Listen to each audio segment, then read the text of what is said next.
So the concept of this electric lines of force is used to find or to show the electric field. According to concept of electric lines of force, electric field originated from the positive charge and it ends at the negative charge. क्या बताया मैंने? Electric lines of force is an imaginary concept. It is used to show the electric field. According to the properties of electric lines of force, electric lines of force originated from positive charge and goes towards the negative charge. या ऐसा बोल सकते हैं कि positive charge से origination होगा और negative charge पर जाकर खत्म होगा.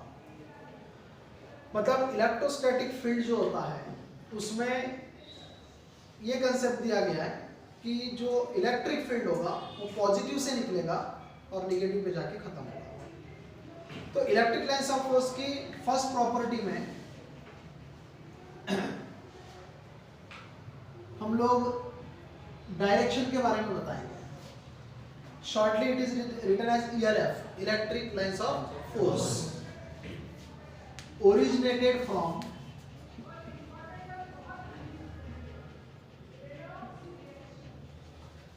positive charge and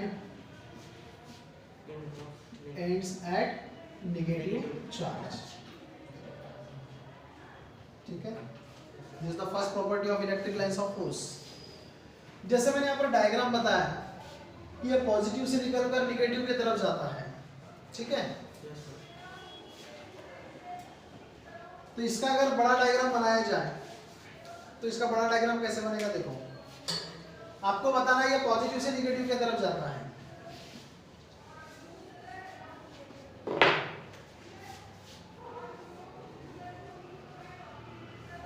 ये पॉजिटिव चार्ज हो गया और ये नेगेटिव चार्ज हुआ. अब पॉजिटिव चार्ज और नेगेटिव चार्ज स्मॉलेस्ट बॉडीज हैं और स्मॉलेस्ट बॉडी जो होता है वो स्फेरिकल शेप का माना जाता है. स्मॉलेस्ट बॉडी कौन सी शेप का माना जाता है? स्फेरिकल शेप का, क्योंकि वो पॉइंट ऑब्जेक्ट है ना, और पॉइंट ऑब्जेक्ट जो होता है उसको स्फेरिकल शेप का माना जाता है. So here we have to consider the shape of positive is spherical and shape of negative is also spherical. तो मैंने यहाँ पर जो ड्रॉ किया वो सर्कल नहीं है, वो स्फीयर है. क्या है ये? स्फीयर है. तो इस स्फेरिकल बॉडी से इलेक्ट्रिक लाइंस ओरिजिनेट होगा. मतलब पॉजिटिव चार्ज जो होगा वो पॉजिटिव चार्ज मतलब स्फीयर हो गया और उस स्फीयर से इलेक्ट्रिक लाइंस ओरिजिनेट होगा.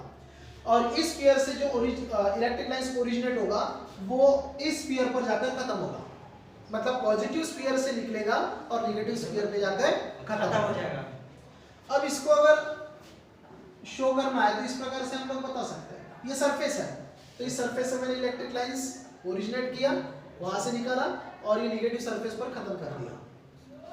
अब सरफेस, ये भी तो सरफेस का ही पार्ट है, लेकिन मैं वहां से ना लेते हुए जो सर्कमफरेंस आपको दिख रहा है उसी सर्कमफरेंस से ही शो कर रहा हूं. तो यहां से निकल के यहाँ पे खत्म हो जाएगा.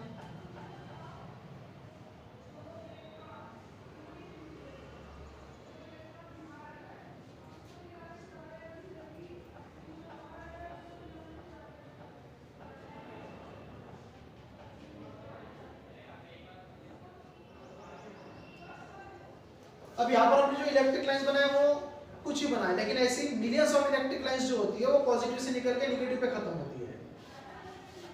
तो थोड़ा सा इमेजिनेशन करो, ऐसे अगर बहुत सारी लाइंस अगर मैंने ड्रॉ किया पॉजिटिव से निकलकर नेगेटिव की तरफ जा रही है, तो आप बताओ ये ज्योमेट्री कैसा दिखेगा? थोड़ा सा इमेजिनेशन करो, ज्योमेट्री कैसा दिखेगा, कौन सी शेप का दिखेगा? अभी फिलहाल आपको कौन सी शेप का दिख रहा है? ये सिलेंडर दिख रहा है. वेरी गुड, सिलेंडर दिख रहा है. ठीक है ना. इसका मतलब ये एक ट्यूब बनाएगा, एक ट्यूब ही बन रहा है ना. ये सिलेंडर मतलब एक प्रकार का क्या हुआ? ट्यूब ही तो हुआ. तो ये ट्यूब लाइक स्ट्रक्चर तैयार करेगा. इसीलिए इस इलेक्ट्रिक लाइंस ऑफ फोर्स को ट्यूब ऑफ फोर्स भी कहा जाता है. Very good. सिलेंडर ही बनेगा, मतलब एक ट्यूब लाइक स्ट्रक्चर बनेगा। So it is called as tube of force. मतलब एक पॉजिटिव चार्ज एक ट्यूब बनाएगा, एक पॉजिटिव चार्ज एक ट्यूब बनाएगा, क्योंकि ये पॉजिटिव चार्ज से इलेक्ट्रिक लाइन जो निकलेगी वो कहां पर खत्म होगी, नेगेटिव पर। तो इधर आपको एक ट्यूब नजर आ रहा है। लेकिन अगर इलेक्ट्रिक लाइंस ऑफ फोर्स की प्रॉपर्टी देखा जाए तो प्रॉपर्टी के अकॉर्डिंग हमने जो ट्यूब बनाया वो ट्यूब नहीं बनना चाहिए, हमने जो ट्यूब बनाया वो ट्यूब नहीं बनना चाहिए। तो स्ट्रक्चर कैसा होगा देखो, electric lines of force originated from the positive charge and it's at the negative charge, ये क्लियर हो गया। Now second property is that electric lines of force never intersect to each other, never intersect to each other। ये दोनों ये जो electric lines होती है, ये इलेक्ट्रिक लाइंस कभी भी एक दूसरे को इंटरसेक्ट नहीं करती है। आप लोग यहाँ पर देखो, मैंने जो इलेक्ट्रिक लाइंस बनाई, ये इलेक्ट्रिक लाइंस एक दूसरे को इंटरसेक्ट नहीं कर रही है। So they never intersect to each other, this is the second property. Third property is that electric lines of force are perpendicular, electric lines of force are perpendicular from which they originate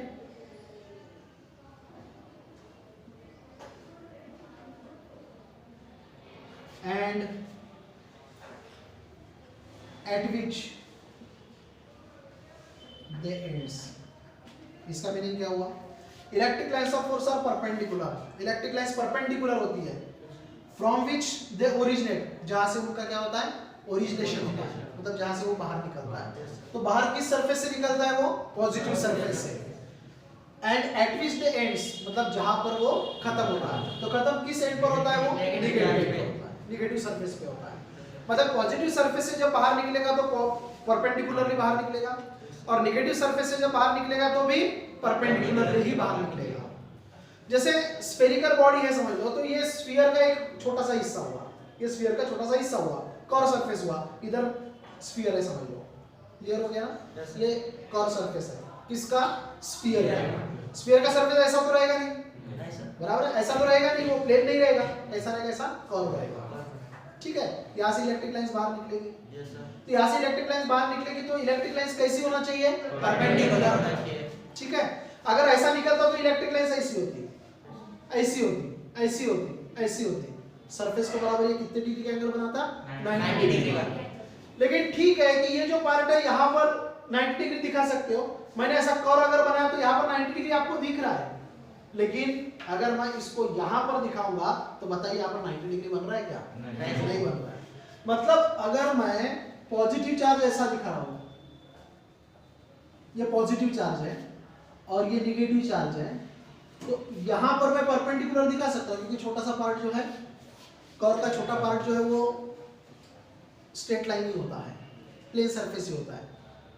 आप जैसे कोई एक circle ले लो और circle के छोटे छोटे टुकड़े कर दो, छोटे छोटे पीस कर दो, वो एक जो पीस रहेगा छोटा सा, वो आपको कर्व नजर नहीं आएगा, वो क्या नजर आएगा, स्ट्रेट लाइन नजर आएगा।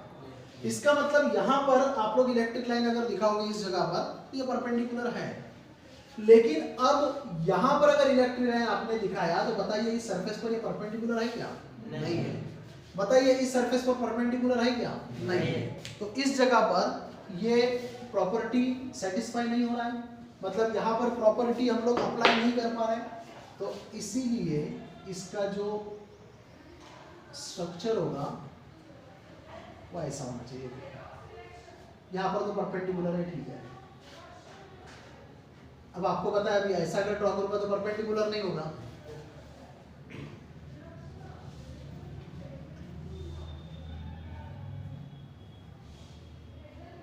परपेंडिकुलर है कि नहीं।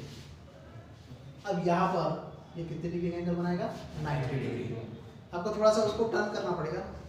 अगर जैसे ये कर्व है और यहाँ पर आपने अगर ऐसा दिखाया तो पॉसिबल नहीं है, तो आप अगर थोड़ा सा ऐसा टर्न अगर करोगे तो ये बराबर 90 डिग्री बन जाएगा। वही स्ट्रक्चर मैंने यहाँ पर बनाया।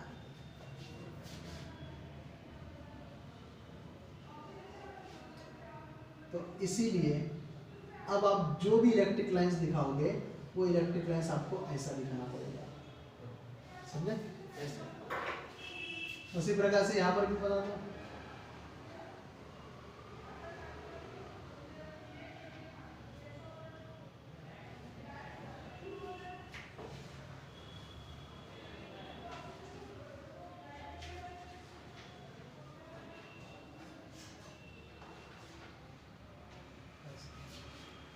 तो ऐसी बिलियंस ऑफ इलेक्ट्रिक लाइंस यहाँ से ओरिजिनेट होगा,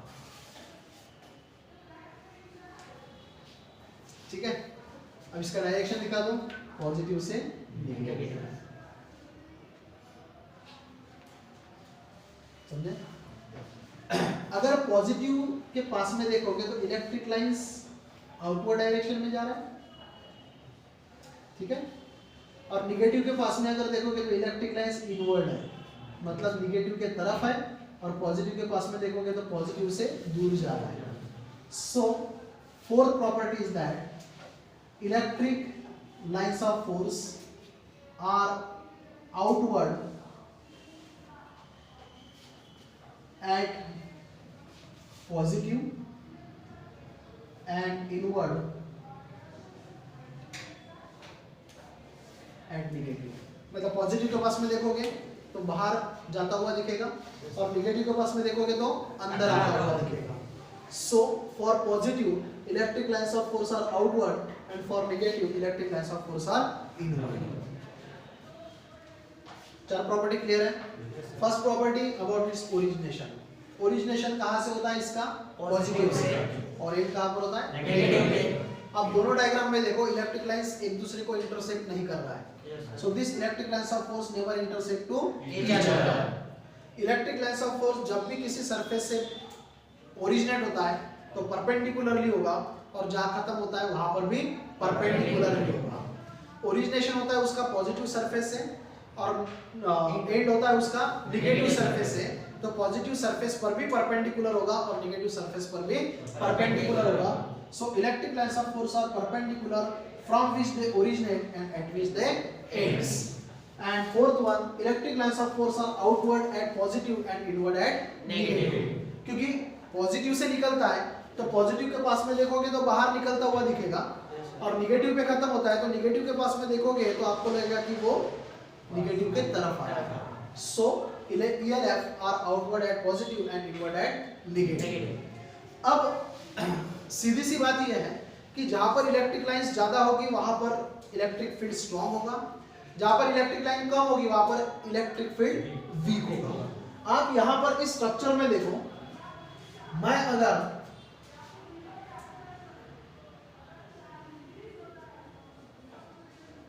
ये बॉक्स अगर बना देता हूं, बराबर है, मतलब इतना वॉल्यूम लिया मैंने, उतना ही वॉल्यूम अगर मैं यहां पर लेता हूं, इस जगह पर अगर लेता हूं,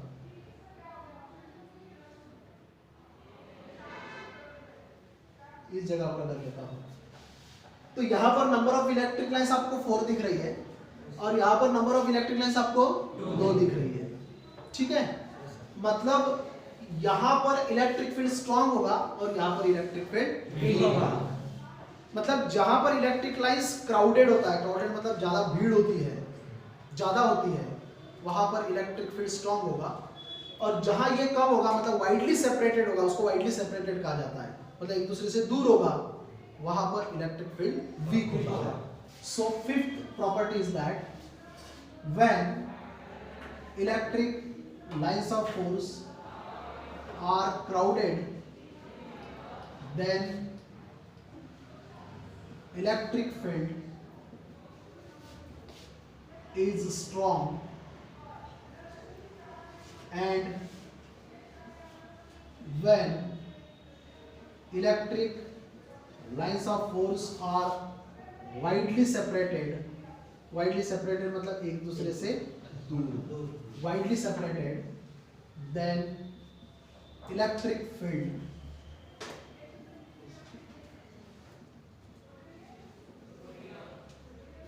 इज वीक। जहां पर क्राउडेड होगा वहां पर स्ट्रॉन्ग फील्ड होगा, जहां पर वाइडली सेपरेटेड होगा वहां पर वीक फील्ड होगा। नंबर 6। फिर से आप इस पॉइंट में अगर देखोगे तो ये electric line near about parallel दिख रही है, बराबर है। लेकिन इस जगह पर अगर देखोगे तो पूरी की पूरी इलेक्ट्रॉनिक्स कर्व बना रही है। क्या बना रही है? कर्व बना रही है। आप जितनी इलेक्ट्रिक लाइंस बनाते जाओगे ना, ये वाला डिस्टेंस बढ़ते जाएगा, ये वाला डिस्टेंस बढ़ते जाएगा, ठीक है। लेकिन इस सेंटर पार्ट में आप कितनी भी इलेक्ट्रिक लाइंस बनाओगे तो ये सेंटर पार्ट में जो दो इलेक्ट्रिक लाइन के बीच का डिस्टेंस होगा, जैसे यहाँ पर मैं ले रहा हूँ, इतना पार्ट ले रहा हूँ, ये वाला, ये डायग्राम छोटा है इसलिए पैरेलल नहीं दिख रहा है, पर अगर डायग्राम बड़ा बनाओगे तो ये पैरेलल हो जाएगा। तो ये जो डिस्टेंस है, ये डिस्टेंस इक्वल होता है। आप कितनी भी इधर ड्रॉ करो इक्वल डिस्टेंस आएगा। लेकिन यहाँ पर अगर आप ड्रॉ करोगे, यहाँ पर कॉर्ड जहाँ पर है वहाँ पर अगर देखोगे तो जैसे जैसे इलेक्ट्रिक लाइंस बढ़ेगी वैसे वैसे डिस्टेंस बढ़ता जाएगा। डिस्टेंस बढ़ रहा है, इसका मतलब प्रॉब्लम कहाँ पर आ रहा है? प्रॉब्लम ये आ रहा है कि इन दोनों के बीच में जो इलेक्ट्रिक फील्ड है, इन दोनों के बीच में जो इलेक्ट्रिक फील्ड है वो इक्वल नहीं है। मतलब यहाँ पर जहाँ पे इलेक्ट्रिक लाइंस कर्ड होती है वहाँ पर इलेक्ट्रिक फील्ड यूनिफॉर्म नहीं होता, मतलब इलेक्ट्रिक फील्ड सेम नहीं होता, और जहाँ ये पैरेलल होती है वहाँ पर इलेक्ट्रिक फील्ड यूनिफॉर्म होता है। That means when electric lines are parallel, then electric field is uniform, and when electric lines are curved, then electric field is non-uniform. ठीक है? जहाँ पर पैरेलल है वहाँ पर यूनिफॉर्म, और जहाँ पर कर्व्ड है वहाँ पर non-uniform. So sixth point is that when electric lines of force are parallel, then electric field is uniform, and when electric lines of force are curved, then electric field is non-uniform. Fifth और six clear है? चार तो clear हो गई थी।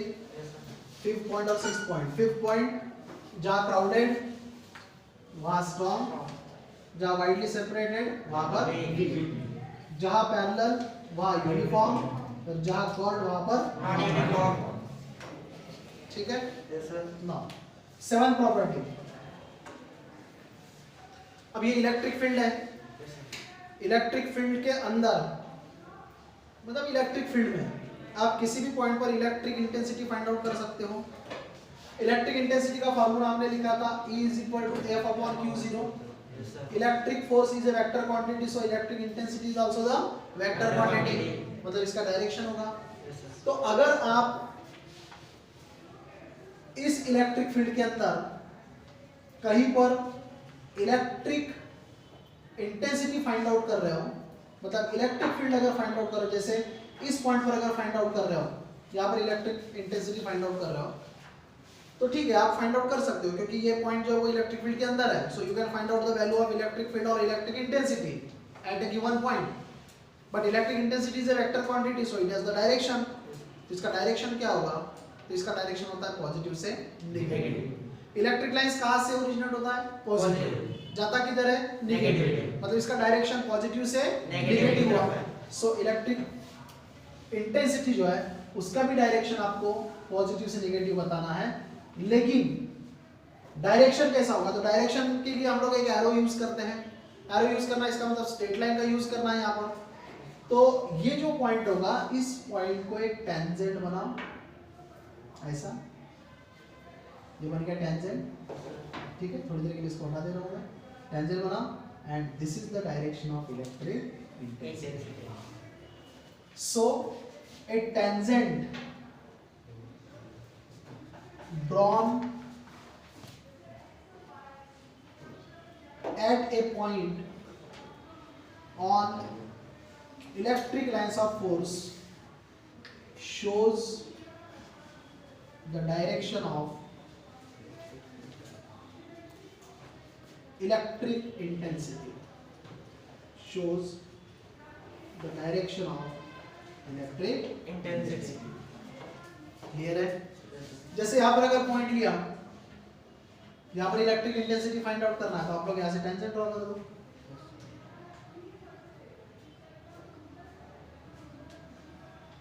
Tangent draw कर दो। This shows the direction of electric intensity. क्योंकि देखो ना ये पॉजिटिव है, यहाँ से इधर जा रहा है निगेटिव, तो मैं इस प्रकार से ही ड्रॉ करूंगा। ठीक है? जैसे अगर यहाँ पर पॉइंट लिया आपने, यहाँ पॉइंट लिया तो आपको टेंजेंट ऐसा दिखाना पड़ेगा। ये टेंजेंट आपने दिखा दिया और यहाँ पर इलेक्ट्रिक इंटेंसिटी। ये भी देखो पॉजिटिव से किधर जा रहा है, ये नेगेटिव, तो बराबर ये टेंजेंट उस डायरेक्शन में जाएगा। सो whenever we have to show the direction of electric intensity, you have to draw a tangent. Tangent कहाँ पर ड्रॉ करना है आपको? एक पॉइंट पर, और वो पॉइंट कहाँ पर होगा? इलेक्ट्रिक लाइंस ऑफ फोर्स पे। So a tangent drawn at a point on electric lines of force shows the direction of electric intensity.